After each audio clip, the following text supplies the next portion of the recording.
এই পৃথিবীতে কোনো বাবা চায় না তার সন্তান খারাপ হোক, অবৈধ পথে যাক বা মাদকাসক্ত হোক। পৃথিবীতে প্রতিটি বাবাই চায় তার সন্তান মানুষের মতো মানুষ হোক, ৮-১০ টা মানুষের মতো মানুষ হোক, যেন তিনি তার সন্তানকে নিয়ে গর্ব করতে পারে, মাথা উঁচু করে কথা বলতে পারে। কিন্তু সন্তান যখন বেপথে চলে যায়, নেশাগ্রস্ত, মাদকগ্রস্ত হয়ে পড়ে, তখন বাবার কি করার থাকে?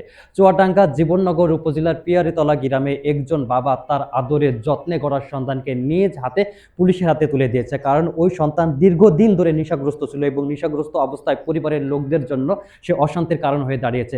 পরিবারের লোকজনকে কোনোভাবে সে শান্তিতে রাখছিল না, যার ফলে বাবা রাগান্বিত হয়ে অসন্তুষ্ট হয়ে ছেলেকে নিজে গিয়ে পুলিশের হাতে তুলে দিয়েছে। পরে ভ্রাম্যমাণ আদালত বসে ওই সন্তানকে ১ মাসের জন্য জেল দেওয়া হয়েছে। ১ মাস জেলে ওই সন্তানের কিছুই হবে না। ১ মাস পরে এসে ওই সন্তান দেখবেন আবারও আগের মতোই আচরণ করছে। তাকে অবশ্যই দীর্ঘ সময় ধরে নিবিড় কোনো পর্যবেক্ষণে রাখা উচিত ছিল, যেন সে শুধরাতে পারে।